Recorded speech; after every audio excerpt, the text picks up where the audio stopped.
Welcome back, everyone, to part 6 of the Mt Fuji in Springtime with Cherry Blossoms painting project. Where we left off, I just got done painting in some of the branches on the left-hand side, and now I'm going to start working on some of the cherry blossoms. Let's do that. So the idea here is to actually spend some time trying to do these flowers. Just going with that dark red color, or that apple red color, and then I fade it up slowly over the course of painting to brighter pinks, all the way up to like an off-white color. Like the rest of the painting is just, in this case, it doesn't just look like it's a bunch of paint blops, a bunch of little dots on the page. It's me actually trying to paint the flowers in. And I gotta say here, there really isn't that much left to do with this painting. Obviously, it's not the best looking because I'm an amateur and I'm still learning how to do this stuff, and you guys are just witness to watching me bumble around. But I wasn't really able to cram the rest of this footage into the last episode, which episode 5 was supposed to end the series because, I tried to get episodes out on Saturday, maybe Sunday morning, but I ended up getting out last episode on Monday, just because there was so much to edit and there was so many things going on. And having said that, I mean, there's not much more left to do with this painting. The wife did say she wanted a black outline or a black border, which I'm not sure how well that's going to look with this, because originally it was going to be white or nothing. But we'll do an experiment in the future to see how that looks. I'll just take some masking tape or something and run it around. Maybe use a black magic marker and like darken the tape so it looks more close to the color would be if I actually painted a black border all the way around the thing. And also if I just take a photo of it with just my like beige masking tape, which I usually use, I can kind of guess what it would look like with a white back or a white border, and I'll get her opinion on it. I mean, she is the one that these are all for anyway. So, now I got some requests from some of her friends and some buddies of mine, and so I got a lot of work to do in the future for paintings and a lot of ideas for videos. Stay tuned for the next one that's coming up. I got something special planned. I'm not going to tell you what it is here, but it involves kitty paint and kitty brushes. And basically only using those two things, maybe with a little bit of modification to the brushes themselves, to try to paint something decent looking. I mean, none of my stuff's really that decent looking, because I'm, at least in my opinion, because I'm just screwing around and just painting is to the best of my ability. But yeah, we'll see how that goes. You'll have to stay tuned for the next video that comes out on the channel after this series is done. I will say, it's funny, like I already started shooting that other video because why not? I wanted to experiment with it. As I had the opportunity to do some more of the live action recording, where I was actually doing certain things. I didn't have to speed up the footage like I am in most of my videos. So that's in the works already. But for now, I'm going to focus on this episode and trying to finish up this painting. Once I'm done doing all these lighter highlights, just trying to emphasize a little bit more of the shape of the flowers, I think I'm going to go in and I'm going to use a very like a tiny little line brush and just put some little lines and basically the little things that stick up out of the middle of a flower with the pollen on it.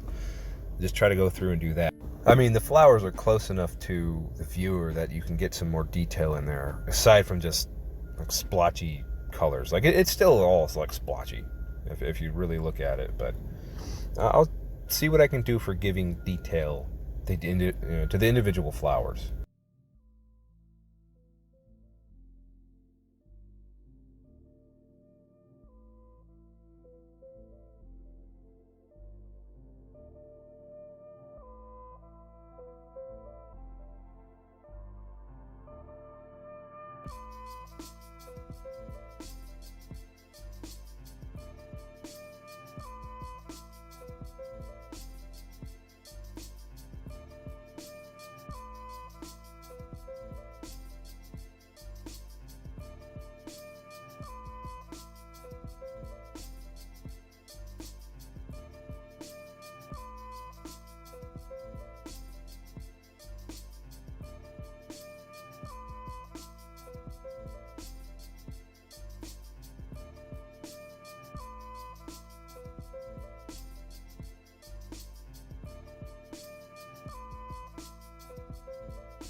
Sometimes there are things that get me down.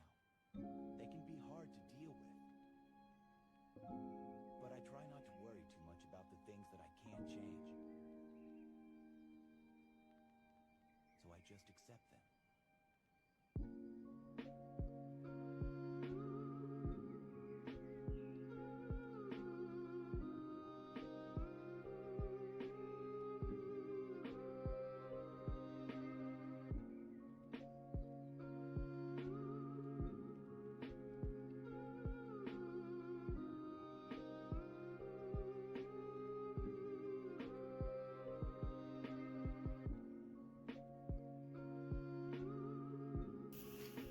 All right, so the next thing I think I need to do is I'm going to add some sort of border around the outside.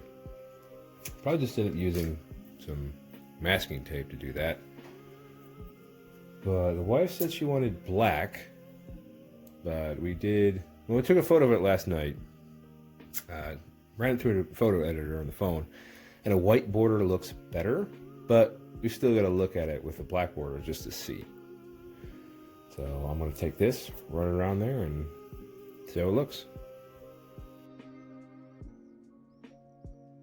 So some things got changed up a little bit. I ended up changing how the tape is on the canvas. That way you can actually paint the outline of the background, which honestly, I probably should have put that down before I ever even started painting, but we weren't sure, or she wasn't sure, the wife wasn't sure if she wanted to put a border on. So now that she's seen the black and white off of like the photo reference I did, she likes the white more, and I have to agree with her. It looks better. So the next thing I have to do is just take some white paint and paint in the border.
And how about that?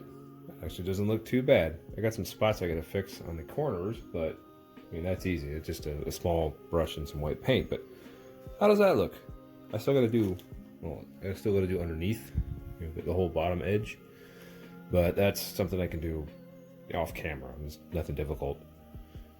But yeah, I think that looks pretty decent. I still gotta sign it over there, a little spot. And then probably on the back side of each one of these.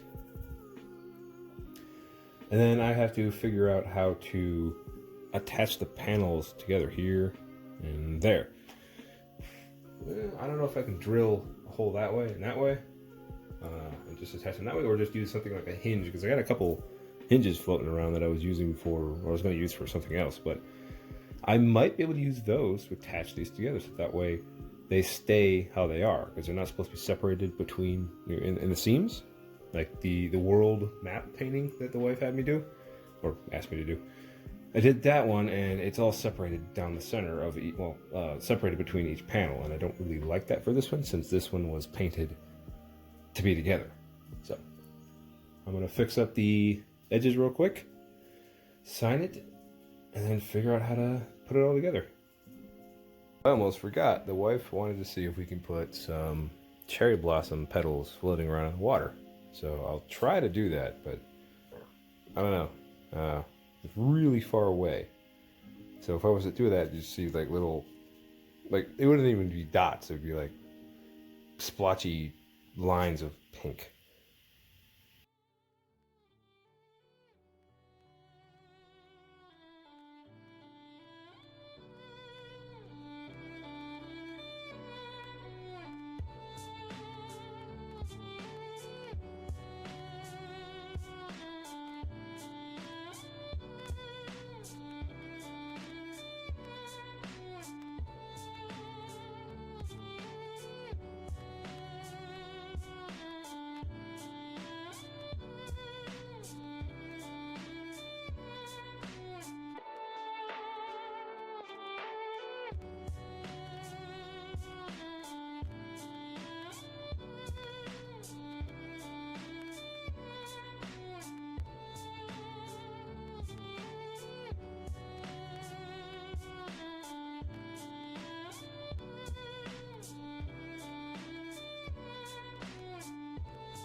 And there we have it.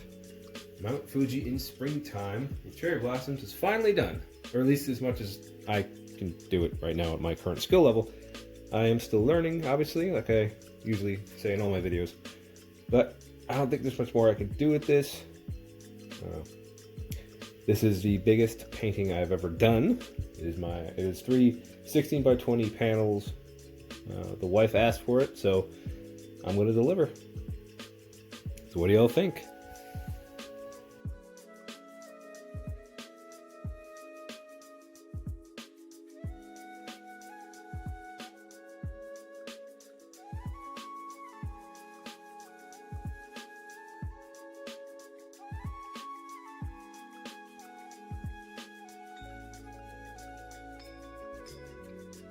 So this has been a long ride, about 5 weeks of consistent painting, about 10 to 20 minutes in the morning, mostly focusing on the weekends. But yeah, this project is done, at least in my book. Thank you all for watching. Please leave a like, subscribe, comment, all that. It helps me out, helps me keep the wife happy since these are all for her. Stay tuned for future videos. Like I said earlier, I got a special project coming up. Thank you all for watching. Have a good one. See you in the next video. Bye.